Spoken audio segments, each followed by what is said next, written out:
the challenge of the Yukon. On King! On, you Huskies! The Wonder Dog King, swiftest and strongest of Eskimo lead dogs, blazed a trail through storm and snow for Sergeant Preston as he meets the challenge of the Yukon. Sergeant Preston was typical of the small band of Northwest Mounted Police who preserved law and order in the new Northwest country, where the greed for wealth and power led to freak violence and bloodshed. But in spite of the odds against them, Sergeant Preston and his Wonder Dog King met that challenge, and justice ruled triumphant.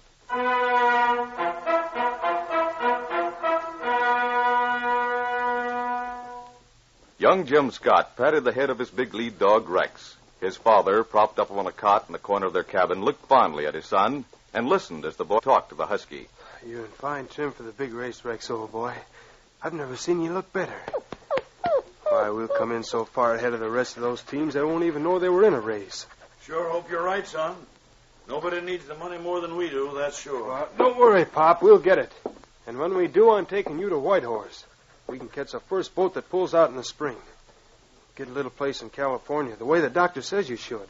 Then you'll be well again. It ain't right that you should take care of me. You're young. Should be having fun instead of a lot of responsibility. Probably be better if an old hulk like me could just die off. Now, don't say things like that, Pop.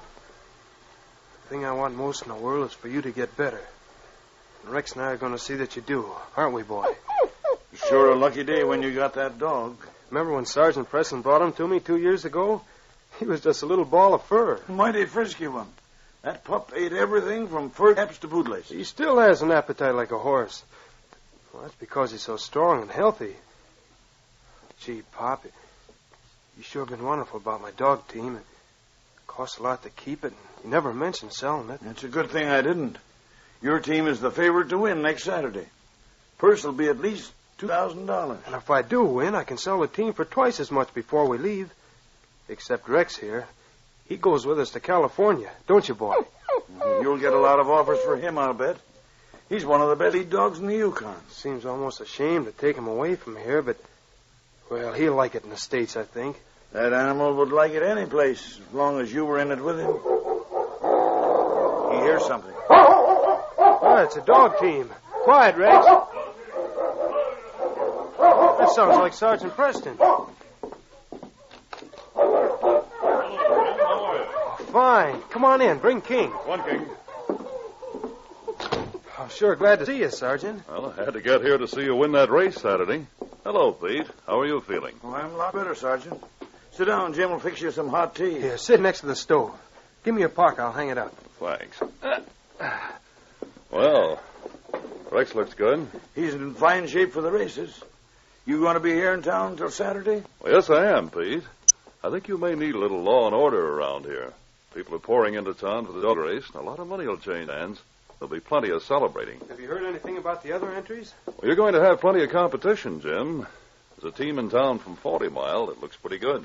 Who owns it? A man by the name of Mike Richards. His partner's with him. They call him Red.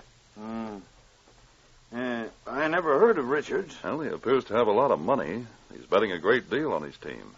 Seems to be confident of winning. Well, he hasn't had a look at my team or at Rex. Maybe he wouldn't be so sure. I saw his team this afternoon. It's going to be a tough one to beat, Jim. Trouble is, we need the prize money as much as we do. You're never lucky. We don't have to be lucky, Pop. I know that with my team and Rex leading them, we'll come in first. Well, I hope so, for your sake, Pete. At the Northern Hotel, Mike Richards puffed nervously on a big black cigar as he talked to Red Mason. You say this young Jim Scott seems to be the one person who's liable to beat us?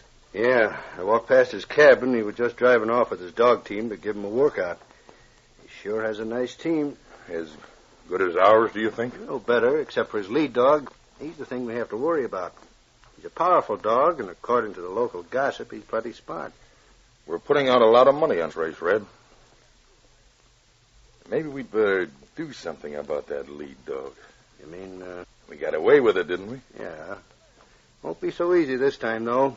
This dog sticks close to his master. We won't be able to get to him. You You know where he lives, don't you? Sure. What's wrong with sneaking over there at night and dropping a piece of meat beside the cabin? You can hide a capsule in it. That dog will gulp it down before anyone has a chance to see what it is. We won't give him enough stuff to kill him. Just make him good and sick so he can't go into the race. It might work, but we're taking a chance. Maybe the kid takes him out on leash. Not likely. Anyway, it's the only chance we can take. We better do it tonight. The race day is after tomorrow. And that'll make it just about right.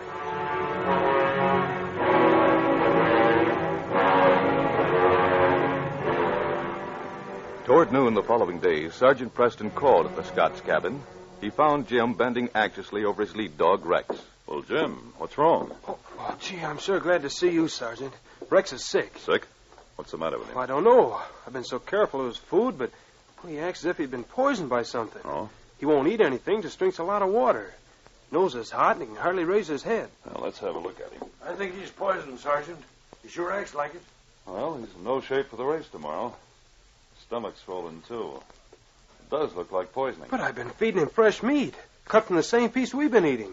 If he was poisoned by that, we'd be poisoned, too. Has he been out by himself at all? Well, I let him out this morning. He was alone for about 5 minutes till I got my parka on, but he didn't go away from the house. Someone could have thrown a piece of poison meal. But nobody would do a trick like that. I'm not so sure, Pete. A lot of money bet on that race tomorrow. Well, there's any such things for me. I can't go into that race without Rex. I wouldn't stand a chance. The people who did this will probably win it. That's justice for you. I wonder. Wouldn't matter so much if it weren't for Pop, but... Gosh, now we'll never will get to California. Maybe you will, Jim. What do you mean? If you had a good lead dog, you could win that race tomorrow. Well, that's just the point. I haven't. Would you accept King? King? Sergeant, what do you mean? Well, I think he could bring your team in first, don't you? Why, sure, I know he could. He's even better than Rex. But, Sergeant, I don't own King. The judges all know him. They wouldn't allow it. Well, I can sell him to you, can't I? Sell him? But you wouldn't. Anyway, we wouldn't have enough money to buy him. Oh, I don't mean permanently, Pete. No one has enough money for that. I'll sell him to you for 1 day, for $1. Hey, Sergeant. And I'd sell him right back after the race for the same amount. That's the general idea, Jim. But he belongs to the mounted police, don't he, Sergeant? You haven't the authority to sell him. My team belongs to the mounted police, but not King. He's mine. Oh, gee, that'd be wonderful. The people at Poison Rex would get the surprise of their lives. Yes, it'll be interesting to see who will be surprised. Don't say anything about it to anyone, Jim. Oh, but, Sergeant, I just thought of something. King won't work for me, will he? You're the only one he'll work for. I thought of that, too, Jim. How much weight do you have to carry on the sled in the race? Well, 500 pounds. No, they don't say what we must carry. Well, if I'm part of your cargo, we'll have no trouble with King. Preston, it's a wonderful idea. You sure are a good friend to help us out like this. Oh, it's no trouble at all, Pete. Glad to do it. Well, I'm going into town now and see what bets are being made. That might be a lead. What do you think about Rex, Sergeant? You think he'll die? I don't think so, Jim. It's not likely they'd give him a deadly poison. It would be too obvious. Just give him lots of water and let him rest. We're sure grateful to you, Preston. I'll be here early in the morning with a bill of sale for you, Jim, in case the judges ask for it. And remember, not a word to anyone.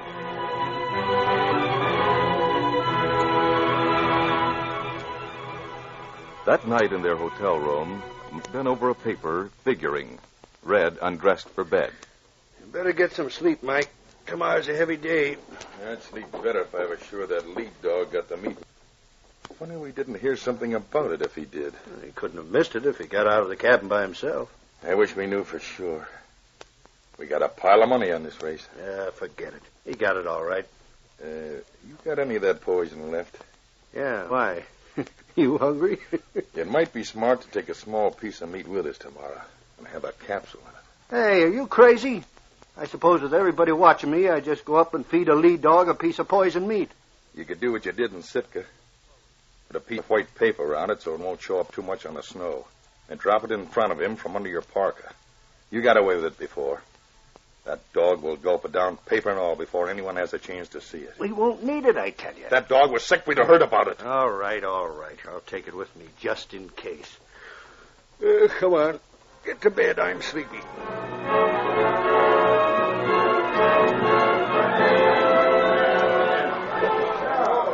The crowd that had assembled for the start of the dog races was gathering around the judges as one of them talked to Jim Scott. This bill of sale is authentic, all right. You can't blame us, though, for questioning it, Jim. We all know that lead dog of Preston. Well, then it's all right. I can enter the race. There's nothing to stop you. Carrying a sergeant as part of your weight is unusual, too. But there isn't anything in the rules that says you can. Oh, thanks. Folks, Jim's going to race after all. Hey, that's good. I was afraid he was out. Tough luck his lead dog getting sick. He's got a good chance now. My money is safe. Hey, Red. Yeah? Did you get a look at that new lead dog that's heading Jim Scott's team? I got more of a look. He's better than the other one. We gotta do something. I already did it. You did? When? I walked past him when everybody was crowding around the judges and dropped the meat from under my pocket right in front of him. Did he eat it? He must have. I kept right on walking and didn't look back. But it ain't there now. He couldn't have missed it. Good. He won't get sick till after we've started. Now, go on now. They're getting ready. Good luck. Climb on the sled, Sergeant Preston. We're all set to go. Right there, Jim. Good luck, Jim. Pierre, they're just about ready. Look at them dogs. They're sure excited. Muskie! One Thank you, Husky!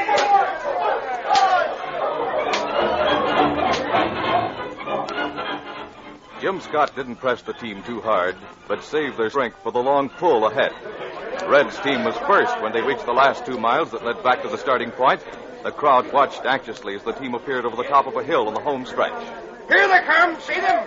Whose team is at the lead? I don't know. I can't see him.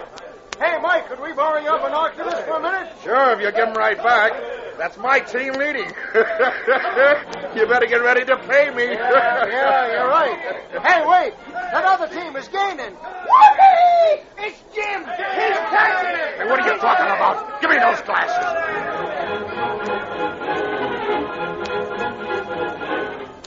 Jim's dog team was strong and fast, but they had never had race as they raced that day when King set the pace. The huge dog seemed to gain strength from his master's voice. On King! Faster, boys!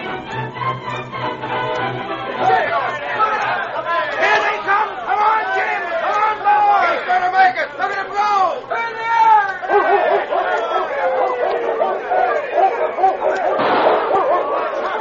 Jim is fast. Good boy. Hooray for Jim Scott. Congratulations, Jim. It was close, boy, but you did it.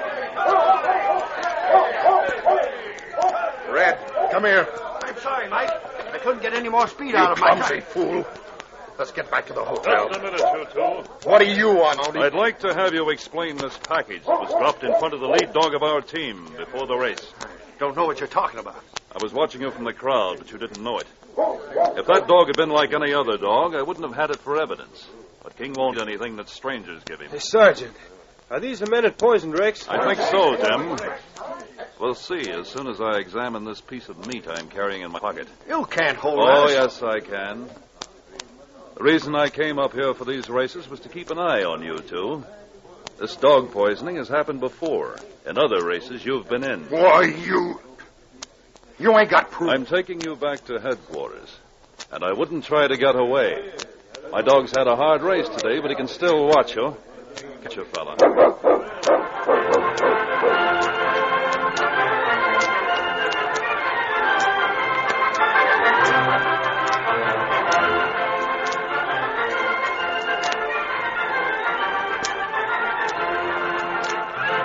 These copyrighted dramas originate in the studios of WXYZ Detroit, and all characters, names, places, and incidents used are fictitious. They are sent to you each week at this same time.